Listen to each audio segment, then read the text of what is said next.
존경하는 국민 여러분, 박병석 국회의장님을 비롯한 선배 동료 의원 여러분, 김부겸 국무총리를 비롯한 국무위원 여러분, 국민의힘 원내대표 김기현입니다. 오늘 연설을 시작하기에 앞서 우리 국민의힘에 혁신의 바람을 넣어주신 국민 여러분들께 진심으로 감사드립니다.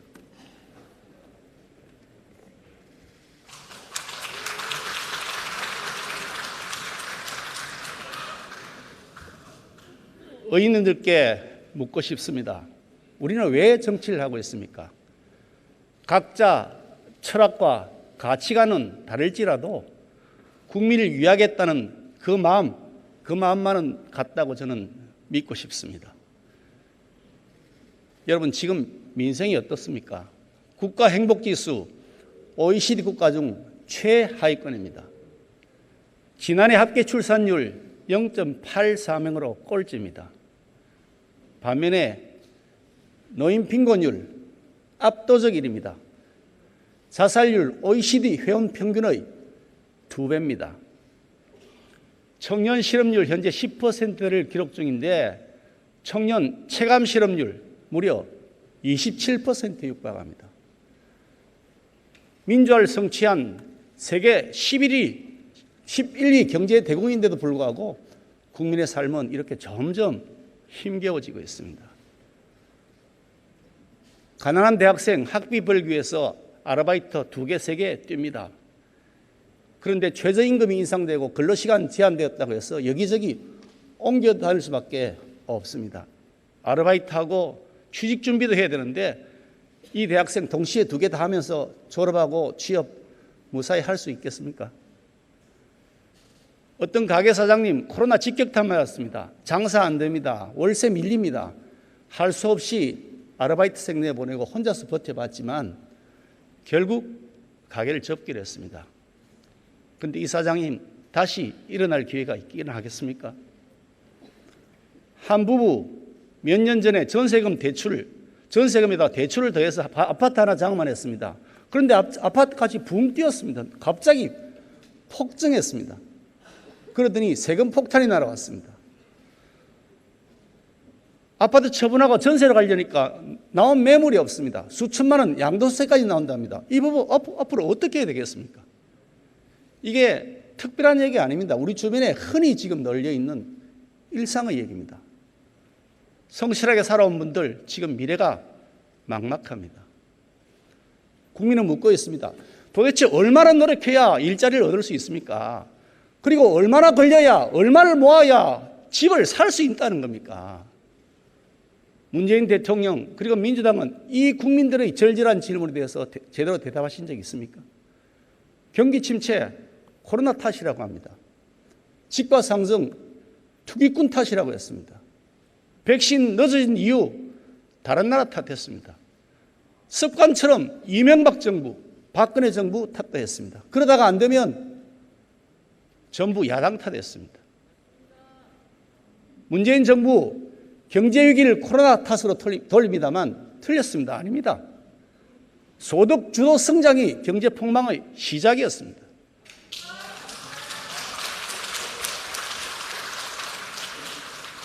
정부가 25번 부동산 대책 내어 썼습니다. 결과가 어떻게 됐습니까? 부동산 지옥되었습니다. 정부가 백신 확보하는 골든타임 놓쳤습니다. 마스크 없는 일상으로 복귀가 그만큼 늦어지고 있습니다. 한번 따져봅시다. 문재인 정부, 지난 정부보다 우월한 지표가 몇 개나 되겠습니까? 문재인 정부의 연간 일자리 증가수 연간 일자리 증가수 평균 8만 3천 명입니다. 박근혜 정부의 22% 수준이 통계로 나옵니다. 문재인 정부 비정규직 증가 규모 94만 5천 명입니다. 박근혜 정부 1.8배, 이명박 정부의 무려 4.2배나 됩니다. 4.2배. 부동산 또 어떻습니까? 역대 집값 상승률 1위 노무현 정부입니다. 집값 상승액 1위 문재인 정부입니다. 이래도 지난 정부 탓만 하시겠습니까? 최근 광주의 한 카페 사장님 연설이 화제가 되었습니다. 이 사장님 이렇게 말씀하셨습니다. 문재인 정부가 자영업자에게는 대재앙이라고 했습니다. 문재인 정부 경제정책 무식, 무능, 무대빠라고 했습니다. 180석 차지하고서도 할 줄 아는 거라고는 과거팔이, 기념일 정치밖에 없는 내로남불, 얼치기 운동권 정치 건달들에게 더 이상 선동당해서는 안 된다는 말씀도 하셨습니다.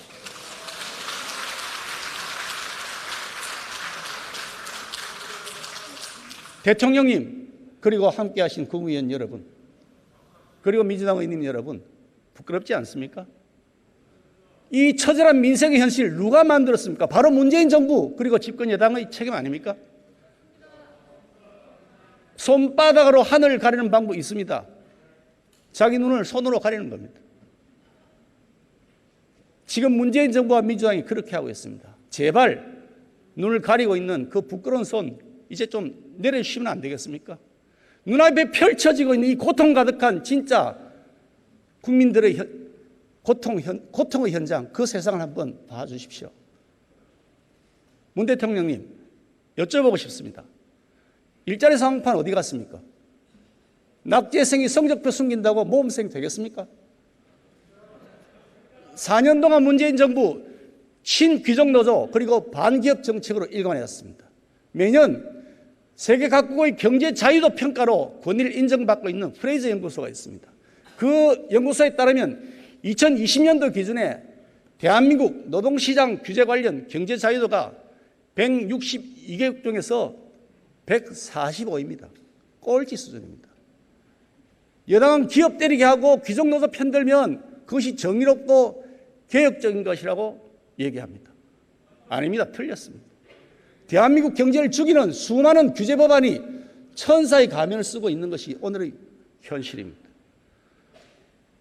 위선과 무지로 쌓아올린 거대한 장벽 때문에 한국 경제의 앞날이 지금 막혀 있습니다. 서민도 힘듭니다. 기업도 힘듭니다. 우리 기업이 해외로 빠져나가고 있습니다. 지난 10년 동안 제조업 분야에서 연평균 7조 5천억 투자가 해외로 빠져나갔습니다. 2019년 무려 21조 7천억 투자가 해외로 빠져나갔습니다. 직간접 일자리가 매년 4만 9천 개씩 사라져버린 겁니다. 기업이 투자 안 하는데 어떻게 좋은 일자리가 생기겠습니까? 작년에 30대 대기업 일자리 2만 개가 줄었습니다. 문재인 정부 들어서 고용의 질 더 나빠졌습니다. 풀타임 고용률 3년 연속 하락했습니다. 현재 58.5%에 불과합니다. 그에 반해서 주 36시간 미만 일자리 4년 동안 6% 증가했습니다. 자영업자 수 2018년 이후 3년 연속 감소 중입니다. 고용원이 있는 자영업자 수 6만 5천 명 감소했습니다. 이게 무슨 뜻입니까? 서민 일자리가 다 사라져버렸다는 뜻입니다. 건강보험공단 이사장 단식했습니다. 문재인 정부가 섣불리 비정규직 제로라는 정책을 외치면서 노노 갈등을 양산한 결과입니다. 여기에 더해서 무능한 캠코더 기관장이 그 자리에 가서 가세해서 벌인 참으로 기가 막힌 총각입니다.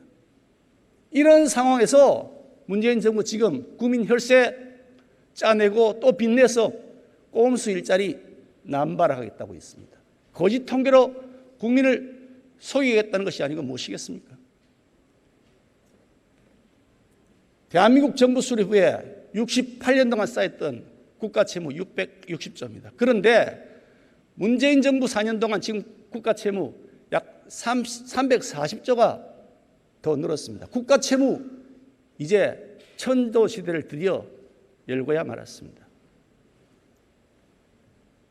청년 세대 일자리 빼앗는 것도 모자라서 이제는 그 빚까지 청년들에게 떠넘겼어야 우리 선배들이 면목이 있겠습니까? 문재인 정부가 빼앗아간 것 일자리만 아닙니다. 집도 빼앗아갔습니다. 국민들 지금 주택 지역에서 고통받고 있지 않습니까? 주택 문제가 왜 이렇게 됐겠습니까? 시장의 수요와 공급 원리 외면했죠. 그러면서 임대차 3법 군사 작전하듯이 그냥 처리했습니다. 무능력한 정치인 장관 잘못된 이념에 치우쳐서 전문가들 의견 무시해버렸습니다. 그리고 옹거지 뿌렸습니다. 그 장관 누가 임명했습니까? 4.7 재보궐선거 이후 민주당이 부동산 특위 구성하고 부동산 관련 규제 완화를 검토한다는 소식을 듣고 저는 반가웠습니다. 정당을 떠나서 우리가 해야 될 일이라고 저는 생각했습니다. 그런데 검토한다고 하더니 친문 강경파 때문에 이러지도 저러지도 못하고 있다는 것이 언론의 보도입니다. 아니 도대체 부동산 문제 해결에 대한 의지가 있긴 한 겁니까? 아니면 해결하고 싶은데 실력이 없는 겁니까? 모든 정책은 현실에 기반해서 검증을 받아야 되는 겁니다.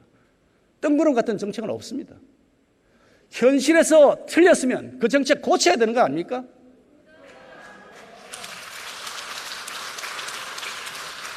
그런데 한번 보십시오. 문재인 정부 그리고 민주당 거꾸로 하고 있습니다. 현실에 잘못됐다고 지적을 하니 남 탓을 하면서 그런데 정책은 안 바꾸고 그대로 간답니다. 도대체 어떻게 하겠다는 겁니까? 현실은 나 몰라라고 누가 더 위선적으로 거짓말 잘하는지 속이자 이렇게 경쟁을 벌이는 것이라고 볼 수밖에 없는 거 아니겠습니까?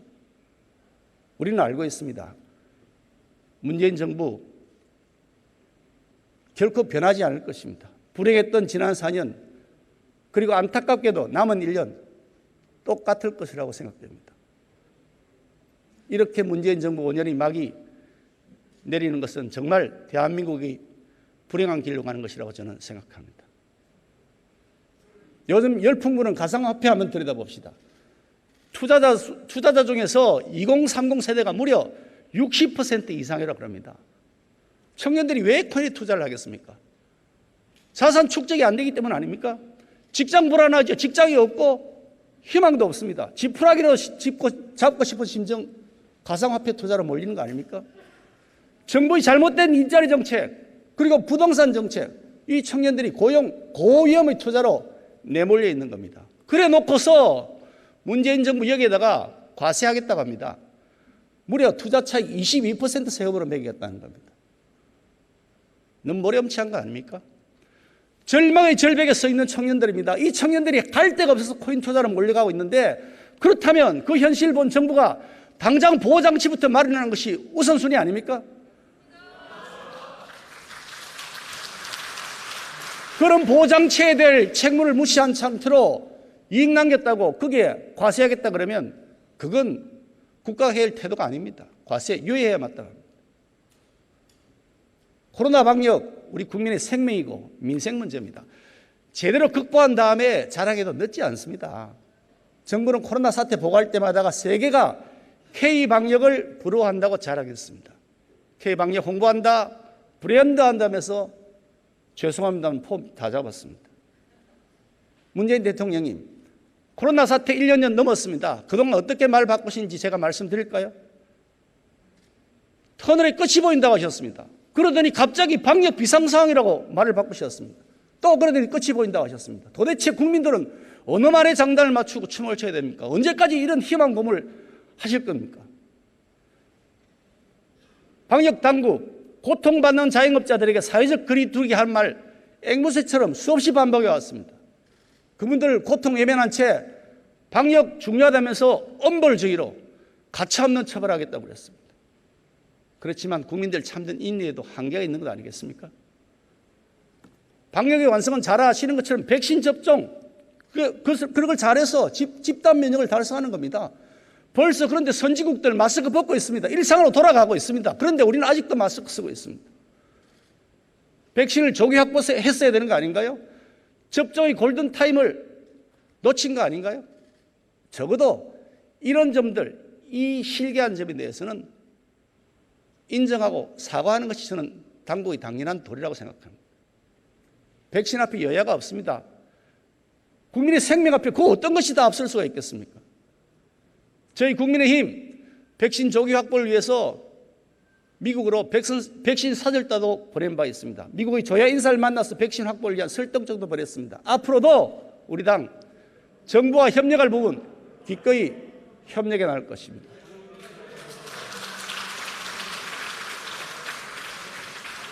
탈원전 정책, 문재인 정부의 거짓말이 시작되었습니다. 위험성을 과장하고 선동하기까지였습니다. 급기야 경제성 평가 조작했죠.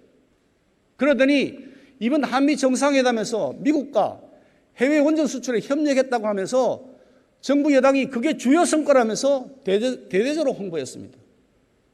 아니 그런데 국내에서 탈원전 한다고 하면서 해외로 원전 수출한다 그러니까 이거 이상하지 않습니까? 코미디 같지 않습니까?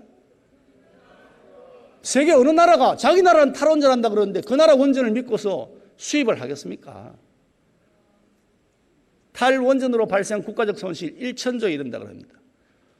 원전 기술 사장됐습니다. 우수한 우리 인력 해외로 빠져나갔습니다. 원전 산업 생태계 붕괴됐습니다. 전기요금 인상 안 한다 그러셨죠. 이미 현실이 됐습니다. 값싼 원전 대신에 비싼 LNG 발전했죠. 경제성 낮은 재생에너지 사용했죠. 어떻게 전기요금이 안 올라갈 수가 있습니까? 거기다가 지금 유가가 치솟고 있습니다. 유가가 이렇게 올라가는데 앞으로 어떻게 감당할 겁니까?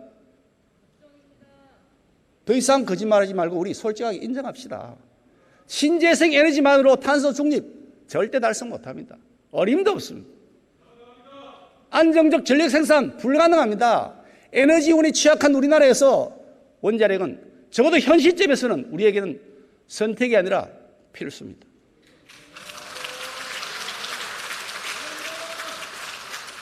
지난 4년 동안 태양광으로 훼손된 산림, 축구장 3,300개 규모입니다. 어마어마합니다. 지난 여름 집중호우 났을 때 토사 유출 사태가 생겨서 주민들의 삶의 터전이 쓸려 나갔습니다. 그뿐입니까? 태양광 설치업 중에 다수가 과거 운동권 인맥이라고 알려졌습니다. 설비품 중국산이 많다고 합니다. 도대체 이거 신재생 에너지 사업입니까? 아니면 운동권 재생 사업입니까?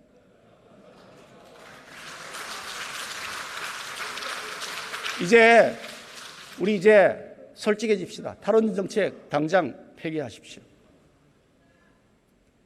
대한민국이 5.18권 운동권이 요새가 되어가고 있습니다. 20대 때 학생 운동했다고 평생 우려먹었습니다. 30, 40대 국회의원 하더니 40, 50대 되어서 국가요직 휩쓸고 있습니다. 그분들에게 정말 태평성 될 겁니다. 이런 태평성대가 어디 있겠습니까? 한때 대한민국 체제 뒤집으려고 했던 분들, 그분들이 이 대한민국 체제에서 가장 많은 혜택을 누리고 있습니다. 그다 특권과 반칙까지 하고 있습니다. 이제는 꼰대, 수구, 기득권이 됐다고 지탄받고 있습니다. 대한민국에 가장 많은 해악을 끼치는 그룹이라고 지탄받고 있습니다. 운동권 이력 완장 차고 온갖 불공정 반칙 특권의 과실을 따먹고 있는 분들이 계시다면 한번 자신을 돌아봐야 되지 않겠습니까? 오늘 정말 힘겨워하는 청춘들 우리 앞에 고통을 호소하고 있습니다. 정말 부끄럽지 않습니까? 문재인 정부와 민주당 그리고 5.86 운동권 국가를 사유하고 있습니다. 민주공화국의 근본인 상권분리 법치주의 무너졌습니다.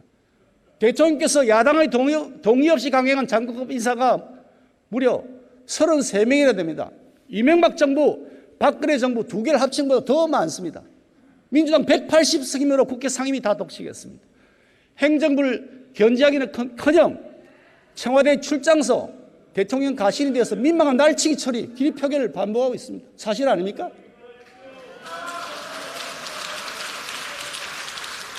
사법부 주요 핵심 인사 한번 보십시오. 대법원장부터 비롯해서 민변 누리법 연구에 친정권 인물이 독식하고 있습니다. 독식이요. 당대표 출신이 국무총리하고 법무장관 합니다. 국무총리 마치면 다시 당대표로 돌아옵니다. 아니 이렇게 해가지고 어떻게 상호 견제와 균형이 이루어지겠습니까? 한번 상식적으로 생각해 보세요. 법치주의 이미 붕괴됐습니다. 대법원 판결까지 다 마쳤던 한명수 전 총리 사건 재심하겠답니다. 원전 경제성 조작 밝혀냈던 최재형 감사원장 보복 수사하겠답니다. 법무부 장관 한번 보십시오. 형사 피고인인데 장관 되었습니다. 법무부 차관 한번 보세요. 택시기사 목 잘랐어도 그냥 임명했습니다. 청와대 경찰 다 눈 감아줬죠. 검찰이 전 정권 수사할 때 여러분 박수 쳤지 않습니까? 잘한다고 부추겼지 않습니까? 그러더니 현재 권력, 살아있는 권력 조사하니까 검찰 개혁하겠다고 그럽니다. 그게 개혁입니까? 탄압이죠. 문재인 정권에서 탄압이란 말이 개혁이란 말로 둔갑해버렸습니다. 국어사전을 바꿔야 될 판입니다. 지난 6월 4일자 검찰 인사 한번 보십시오. 권력에 충성하는 검사 영전했습니다. 법에 충성하는 검사 좌천당했습니다. 아니 여기 법무장관 계실 텐데 사실 아닙니까? 수사 외압 혐의로 기소돼서 재판받고 있는 피고인 영전에서 승진까지 했습니다. 세상에 서울 고검장이 됐습니다. 박범계 장관 이래도 되는 겁니까? 공수처 윤석열 전 총장 직권남용으로 수사하겠답니다. 야권 수사하려고 만들었던 그래서 밀어붙였던 공수처 그게 딱 맞는 짓입니다. 말로는 공수처라고 하지만 사실은 야권을 수사하는 야수처 그 정체가 그 흉계가 드러나고 있습니다. 지금 대한민국에 법치가 없습니다. 법치가 있어야 할 자리에 뭐가 있는 줄 아십니까? 문치가 있습니다.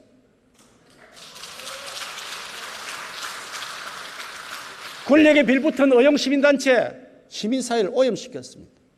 태양광 패널이 전국의 살림을 뒤덮고 있습니다. 환경단체 지금 도대체 어디서 뭐하고 있습니까? 박원순, 노거돈 전 시장 성범죄 사건 생겼을 때 기억하실 겁니다. 여성단체 활동하셨던 여당 의원님들 뭐라고 하셨습니까? 피해 호소인이라는 신조어로 피해자에게 2중, 3중의 고통을 가했지 않습니까? 아니 성범죄마저도 진정 논리로 대처해서 되겠습니까? 여성운동인이 여성인권이 하는 것들 알고 보니까 배지 달기 전까지만 선동구호였다. 그렇게밖에 볼 수 없지 않습니까?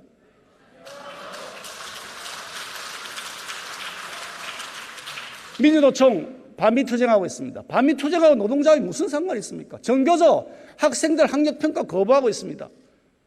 아니 학생이 어느 수인지 알아야 맞춤형 교육을 할 거 아닙니까? 아니 자기들 일하기 싫어서 이런 거 아닌가요? 학생들을 어떻게 할 겁니까 앞으로? 얼마 전에 모 고등학교 학생 답안지 30초 늦게 제출했더니 0점 처리했답니다. 부정행위라고 합니다. 그런데 조국 전 장관 한번 보시죠. 그분 자녀 7대 허위스펙에 대학 표창장 위조로 진학했습니다. 학사 경고 받았는데 장학금 줬습니다. 그런 장학금 받는 나라 정말 기가 막힌 나라 아닙니까? 근데 이분은 어떻게 됐습니까? 지금 어떻게 된지 아시죠? 의사가 되었습니다. 전혀 아무런 자격 취소가 없습니다. 이게 공정합니까? 이것이 가재, 붕어, 개구리, 가붕괴와 용어의 차이라고 저는 생각합니다.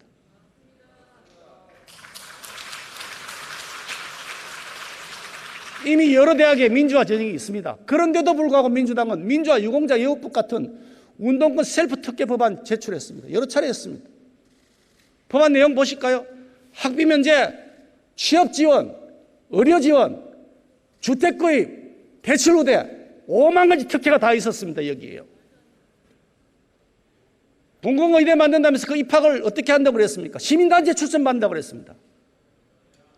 민주노총 친인척 채용 비리로 비판대에 올라 있습니다. 자식 잘되기 바라는 부모 마음 다 똑같습니다. 하나라도 더 챙겨주고 싶은 마음 그거 너무나 당연합니다. 인지상정입니다.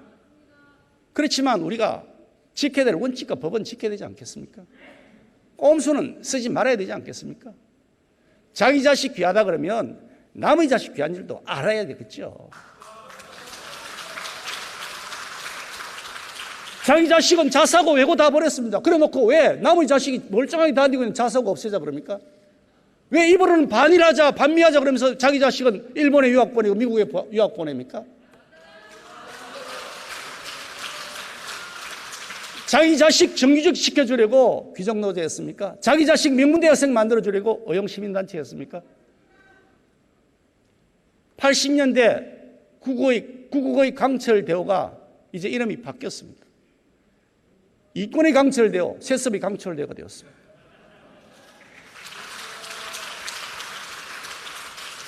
존경하는 국민 여러분, 지난 4년 얼마나 힘이 드셨습니까? 이 정부의 경제정책에 경제가 없었습니다. 재정정책에 부채라는 개념 자체가 없었습니다. 마구잡이로 부채를 그냥 끌어들입니다. 사회정책에 공정의 가치가 실종됐습니다. 세금 폭탄과 규제로 기업을 압박하고 포퓰리즘 남발한다고 그런다고 해서 경제가 좋아지겠습니까? 로빈후드 행사하면서 경제정책하면 나라 망칩니다. 베네수엘라, 아르헨티나 한번 보십시오. 지도자가 마치 자신이 의지라도 되는 양 행세하다가 나라가 망쳤습니다. 국민들은 도탄에 빠졌습니다. 국민의 공적이 되었습니다. 우리 국민의힘이 이제 국민들과 함께 이 잘못된 것을 바로잡아 나가겠습니다. 무엇보다 민간의 자율과 활력을 통해서 주거 불안정, 일자리 대란을 해소해 나가겠습니다. 가난한 사람 돕는다는 명분으로 벌였던 악성 포퓰리즘, 오히려 초양극화 사회를 만든 결과가 나타났습니다. 이제 이거 정상으로 회복시켜야 됩니다. 미래 세대의 부담을 줄이고 자라나는 세대, 이분들에게 희망의 성장판을 키워드려야 됩니다. 노력이 배신하지 않는 시대 반드시 열겠습니다. 노력하면 올라갈 수 있는 희망의 사들이 한 걸음 한 걸음 희망을 향해 나아갈 수 있는 희망의 사들이 만들어야 됩니다. 우리 국민의힘은 그 사다리를 공정이라는 가치 위에 세울 것입니다. 주거 사다리의 복은 우리 국민의힘이 하겠습니다. 문재인 정부가 뒤늦게 공공이라는 이름을 붙여서 재개발, 재건축 추진한다고 하는데 어떤 현장인지 여러분 보시지 않습니까? 부작용만 더 커지고 있습니다. 이미 국민의 신뢰를 잃어버렸습니다. LH가 뭘 주도한다는 겁니까? 주택 공급에 LH가 주도한다면 될 것도 없습니다. 우리 국민의힘은 과감한 규제 완화를 통해서 주택 공급을 확충해 나갈 것이고 민간의 참여를 활성화시켜 나가겠습니다. 꽉 막힌 대출 풀고 거래소를 완화시켜야 됩니다. 서민들 누구나 원하는 집을 살 수 있도록 적극적으로 지원하고 돕겠습니다. 용적률 유연하게 향상시켜 나가겠습니다. 용도지역 변경을 통해서 민간주택 공급 더욱 활성화시켜 나가겠습니다. 재산세, 종부세, 양도세 이 부과기준을 12억 원으로 상향 조정하겠습니다. 그래서 국민들의 세금 부담을 확 낮춰드리겠습니다.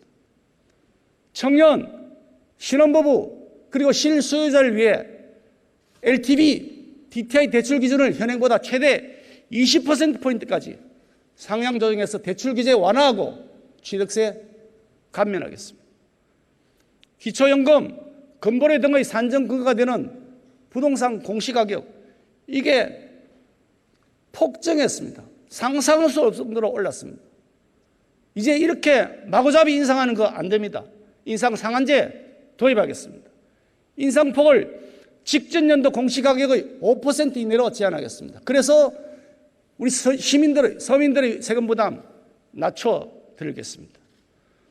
공시지가 현실화율 목표도 현재 90%를 80%로 낮추겠습니다. 기한도 현재 5년에서 10년으로 되어 있지만 이걸 7년에서 20년으로 늦추겠습니다. 최근 관세평가분리원 그리고 세종시 일부 공무원 아파트 특공제도 악용한 사건이 있었습니다. 국민들의 분노를 자아냈습니다. 그런데 지금 어떻게 되어 있습니까? 아무것도 나온 것 없습니다. 유야무야가 덮어져 있습니다. 언제까지 이렇게 덮으실 겁니까? 뭐가 구린 데가 있습니까?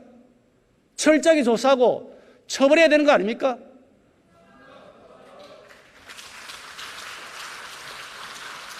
그래서 우리 국민의힘은 국민의당 그리고 정의당과 함께 이 특공 사태 국정조사하자고 요구했습니다. 여당 입장이 뭡니까? 안 하겠다는 겁니까? 그러면 구린 데에서 다 덮겠다는 겁니까? 국민들의 분노에 대해서는 그냥 모르쇠 하시는 겁니까? LH 사태 한번 보시죠. 정보의 사전 유출로 부동산 투기한 사태가 심각한 국민적 분노를 일으켰습니다. 그런데 그 후 수사 결과 완전히 영도삼입니다. 권력자 누구 힘 있는 사람 아무도 나는 구속됐다는 소식 못 들었습니다. 도대체 뭐 합니까?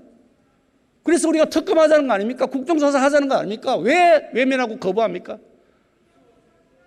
뭘 숨길 것이 그렇게 많습니까? 민주당이 진실 규명에 대한 의지가 있다면 지금이라도 즉각 응해 주실 것을 요구합니다.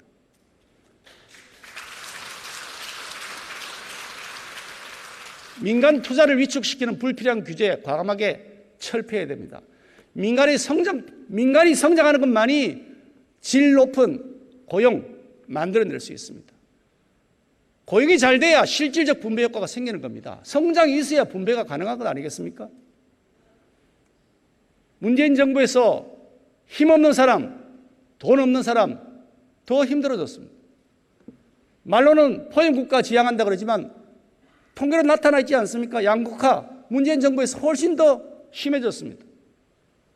저소득층 위한다고 한 최저임금의 과도한 인상이 오히려 저소득층 일자리를 빼앗아갔습니다.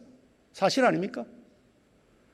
귀족노조를 위한 각종 규제가 기업의 투자를 가로막고 있습니다. 이게 바로 규제의 역설이라고 하는 겁니다. 무작정 규제만으로 해결됩니까? 규제 맞는 구닥다리 마인드, 이거 가지고 4차 산업혁명 시대 주도할 수 없습니다. 이런 풍토에서 어떻게 혁신적 아이디어가 피어날 수 있겠습니까? 아이디어가 있어도 어떻게 현실화가 되겠습니까? 선진국 한번 보십시오. 4차 산업혁명으로 이미 새로운 성장을 향해 전력 질주하고 있습니다. 대한민국 지금 발목에 모래주머니 채웠습니다. 이래가지고 어떻게 경쟁을 할 수 있습니까? 위기는 위험한 기회라고 하지 않습니까? 코로나19가 앞당겨온 4차 산업혁명 시대, 우리 대한민국에는 이게 위기이지만 또한 저는 기회라고 확신합니다. 4차 산업혁명의 DNA라고 불리는 데이터, 네트워크, 그리고 인공지능, 이 분야 적극적으로 우리 당은 육성해 나갈 것입니다. 미래 먹거리 산업 생태계 보다 촘촘하게 구축해 나가겠습니다. 드론 서비스, 첨단 항행 시스템, 영상 관제, 스마트 물류, 바이오, 첨단 소재 등 앞서가는 혁신 기업을 우선적으로 키워나가겠습니다.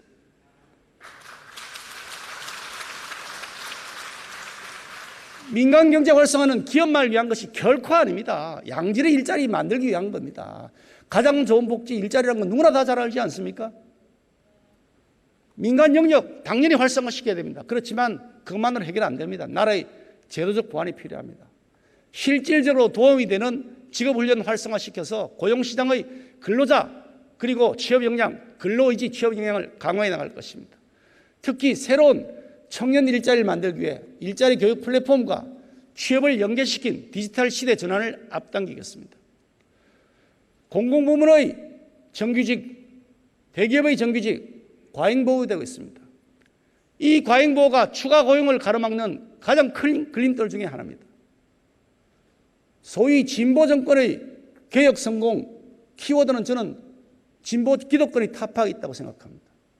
그렇지만 문재인 정부 실패했습니다. 오히려 민노총 등 귀족노조가 이 정부 들어서 철밥통 기득권을 더 공고히 나가고 있습니다. 일자리 세습을 통해서 청년의 일자리 빼앗아가고 있습니다. 이제 이 귀족노조의 갑질에 강력한 제동을 걸어야 됩니다. 노동개혁을 통한 고용시장의 활성화, 정상화, 일자리 정책의 성패를 좌우하는 요소입니다. 정규직과 비정규직의 임금 격차 줄여야 됩니다. 그렇게 해서 노동시장의 이중구조 개선하고 노동 생산성을 향상시킬 수 있도록 동기부여가 돼야 됩니다. 노동조합 및 노동관계조정법 개정해야 됩니다. 노사간 기울어진 운동장에서 이제는 균형을 맞춰줘야 됩니다. 이렇게 기울어진 운동장에서 뭐가 되겠습니까? 노사간 화합을 이룰 수 있는 바탕이 마련되어야 됩니다. 인국공 사태 불공정이 대명사가 되어 있습니다. 다시는 재발해서는 안 됩니다. 공정한 정규직화 제도 도입해야 됩니다. 직고용 추진 과정의 투명성 확보를 위한 제도화에 우리 국민의힘이 앞장설 것입니다.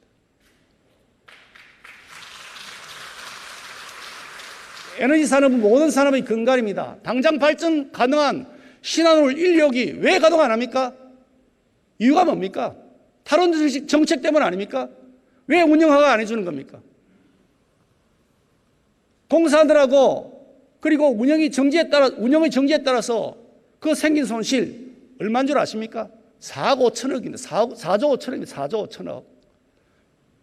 이 돈 누가 나중에 갚을 겁니까?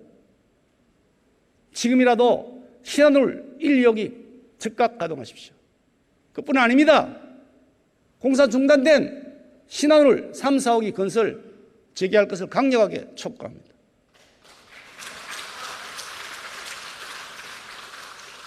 현 정부가 하고 있는 신재생 에너지 사업, 경제성, 위법성, 특혜 등 많은 의혹들이 제기되어 있습니다. 면밀하게 따져 물을 것입니다. 행여나 범법과 비리가 있다면 일벌 백계해야 합니다. 스마트 원전 좋습니다. 재생에너지 조화시켜서 기후변화 대비할 수 있는 좋은 아이디어라고 생각합니다. 문재인 정부의 습관성 탄소 중립선언, 그렇지만 우리나라는 여전히 기후변화 후진 국가라는 지적을 받고 있습니다. 우리나라 그리고 미국, 중국, 일본의 탄소 배출량 전 세계 48%에 이릅니다. 이 네 개 나라의 국가 정상급 기후에너지 협의체 구축해서 대응해 나가는 것이 마땅하다고 봅니다. 기후 문제의 직접적 당사자 바로 우리 국민들입니다. 우리 국민들의 인식 전환 그리고 정책 참여를 높일 수 있어야 합니다. 누구보다 미래를 살아갈 2030 세대, 이분들이야말로 기후변화와 가장 직접적 연관을 갖고 있습니다. 이분들에게 기후과학, 녹색금융, ESG 등 녹색교육도 강화시켜 나가고 아울러 기후 관련 국가정책과 예산의 배정에 참여할 수 있도록 다양한 방안을 모색하는 것이 마땅합니다. 지난 1년 코로나로 인한 국민의 고통이 너무 심각합니다. 다행히 최근 백신 접종률이 올라가고 있습니다. 다만 백신 부작용에 대한 국민들의 불안은 여전히 남아 있습니다. 백신 선택권이 없지 않습니까? 이 상태에서 무작정 국가가 정해준 백신 맞으라 그러는데 그러면 그 부작용 책임을 개인에게 떠넘겨서는 안 되는 거 아닙니까? 그 지원과 보상 국가가 책임져야 마땅합니다. 우리 국민들은 묻고 있습니다. 나는 도대체 언제 백신 맞느냐, 뭘 맞느냐 아직도 잘 모르고 계십니다. 많은 분들이 잘 모르고 있습니다.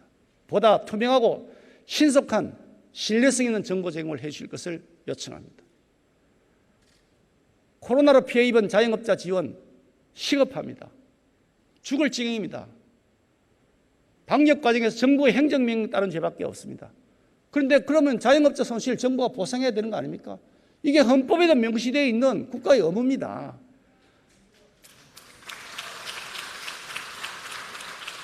신속하게 정당한 보상이 이루어질 수 있도록 해야 되는데 민주당 어떻게 하신지 아십니까? 어젯밤에 또다시 기리 표결을 강행했습니다. 불충분한 손실보상법 일방 통과시켰습니다. 반쪽짜리 보상하고 책임 면탈하려 하지 마시고 충분한 정당 보상이 이루어지도록 민주당의 태도 변화를 촉구합니다.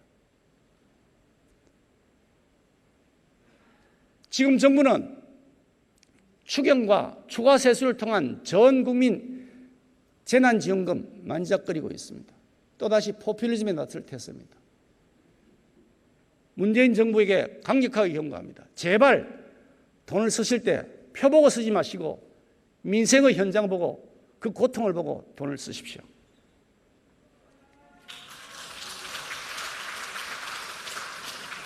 코로나 장기화로 공교육 시스템이 무너지고 있습니다. 비대면 원격 교육, 그 결과 중위권이 붕괴하고 있습니다.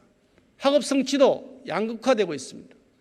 특히 취약계층 학력자가 심각합니다. 이제라도 이 교육 문제에 여도 야도 똑같은 책임을 지고 나서야 합니다. 취약계층 학습 부진에 대해서 체계적 진단 그리고 보정학습 기회 보장할 수 있도록 해야 합니다. 기초학력 향상을 위해 여야가 합의하고 조속히 관계법령을 정비할 것을 제안합니다. 교육은 다양성도 필요합니다. 그렇습니다. 그렇지만 동시에 수월성도 함께 보장해야 돼요. 획일적인 평등주의 교육 어떻게 됐습니까? 미래 세대 경쟁력 갉아먹는 것 아닙니까? 학령 인구의 감소도 심각합니다. 대학 정원의 미달 인원이 2024년에 되면 10만 명이 된다고 합니다. 대학 구조조정 피할 수 없습니다. 그렇다면 교육부가 이제 선제적으로 대학 간 통폐업 지원하고 학교법인 해산보다 자유롭게 할 수 있도록 풀어줘야 되는 거 아니겠습니까? 그렇게 법령 정비를 해야 될 책임이 있습니다. 우리 당은 그것을 위해 앞장설 것입니다. 특히 수도권에 비해서 비수도권 대학 어려움이 훨씬 심각합니다. 지역 기업이 원하는 인재를 지역 대학에서 기를 수 있도록 해주는 것이 굉장히 중요한 해결책입니다. 지자체 그리고 지역 대학의 협력 기반 이것이 지역을 혁신해 나가는 플랫폼을 만들 수 있도록 그걸 개발하고 지원하고 적극적으로 선도해 육성해야 됩니다. 대한민국은 고령화 저출산 저성장의 위기를 겪고 있습니다. 지금처럼 무책임한 포퓰리즘 정책 계속 일관하면 뻔합니다. 건강보험, 고용보험, 국민연금 적자가 지금 심각한 거 잘 알고 있지 않습니까? 이제 그 고갈 시점이 바로 눈앞에 다가왔습니다. 어떻게 하실 겁니까? 미래 세대에게 다 넘기실 겁니까? 이거 미래 세대에게 시한폭탄 넘기는 거 아닙니까? 복지의 사각지대부터 잘 살피면서 지속 가능한 것이 중요합니다. 지속 가능한 복지체계 만들 수 있도록 우리 여야가 머리 맞대고 솔직한 고민을 해야 됩니다. 저녁 있는 삶 중요합니다. 그렇지만 저녁 밥이 있는 삶 먼저 챙겨야 될 책임이 있습니다.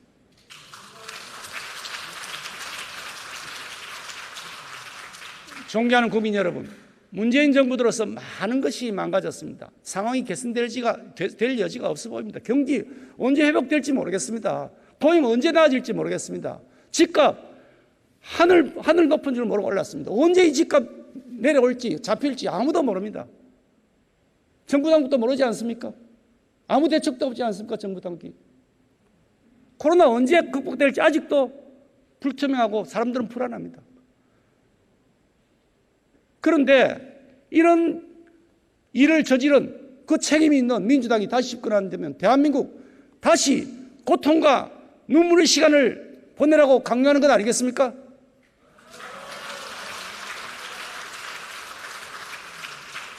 문재인 정부와 민주당에게 더 이상 대한민국의 미래를 맡길 수 없습니다. 나라 이 지경인데도 여전히 자기가 옳다고 우기고 남들을 가르치려 든다면 그거 정말 꼰대 아닙니까?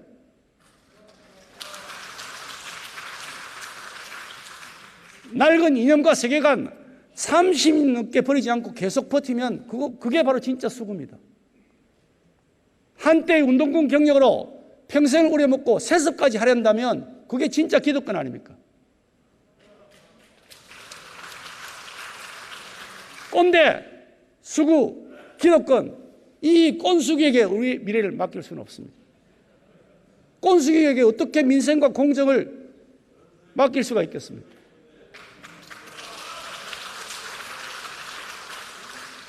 이것이 제 얘기가 아니고 청와대와 집권 여당을 바라는 국민들의 시선입니다. 우리 국민의힘은 다른 정치하겠습니다. 한순간 인기를 위한 쇼통 정치 안 하겠습니다. 그럴싸한 말로 유권자 현혹하는 눈가림 정치 안 하겠습니다. 착한 척 하려고 저질법안 양산하는 위선 정치 안 하겠습니다. 걸핏하면 말 바꾸는 기억 상실 정치 안 하겠습니다. 불필요한 갈등 유발하는 갈라치기 정치 안 하겠습니다.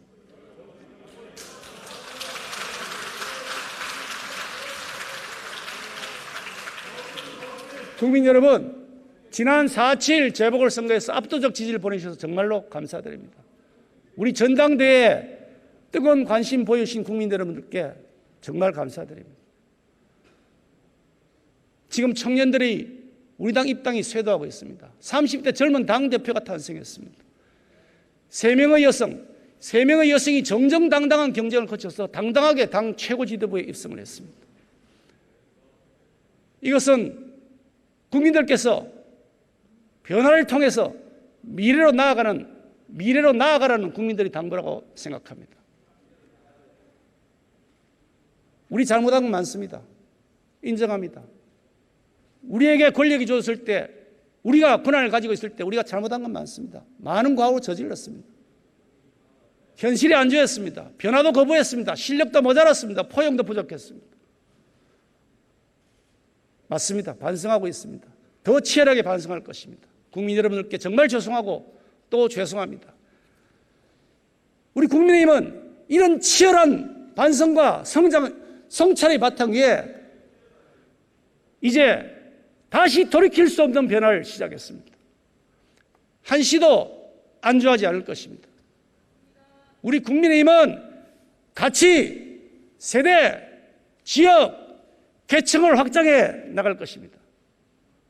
가치, 세계, 지역, 계층의 지지를 더해 나가는 덧셈의 정치, 가세지계를 펼치겠습니다.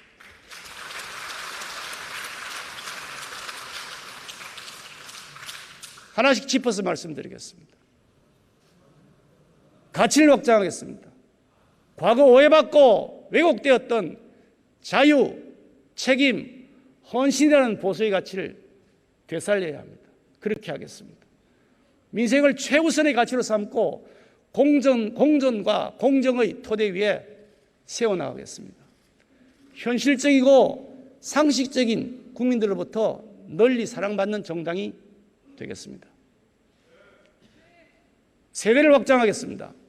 산업화를 이룩한 세대, 민주화를 쟁취한 세대, 그리고 미래를 주도해 나갈 MZ세대에 이르기까지 우리 대한민국의 자랑스러운 역사를 공유하고 함께 손잡고 새로운 미래를 맞이할 수 있도록 플랫폼이 될 것입니다.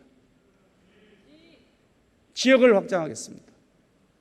전국 정당을 향한 노력 결코 멈추지 않겠습니다. 더 가열차게 앞서 나가겠습니다. 더 많은 사랑과 국민 지지를 받을 수 있도록 전국 어디든지 언제든지 달려갈 것입니다. 계층을 확장하겠습니다. 약한 분들 곁에 우리 국민의힘이 있을 것입니다. 아픈 분들 곁에 우리 국민의힘이 있어야 됩니다. 그렇게 할 것입니다. 국가의 도움이 절실한 곳에 더 신속하고 더 힘있는 입법적 정책 뒷받침해 나가겠습니다. 존경하는 국민 여러분, 능력으로 현실을 바꾸고 비전으로 미래를 대비하면서 결과에 책임지겠습니다.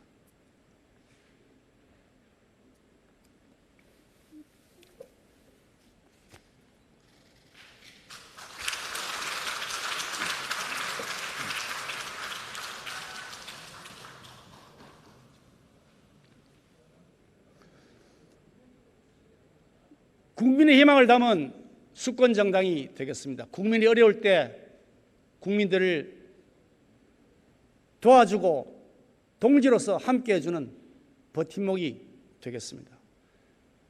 혁신의 이 바람을 몰아서 당을 바꾸겠습니다. 대한민국도 바꿔나가는 중추가 되겠습니다.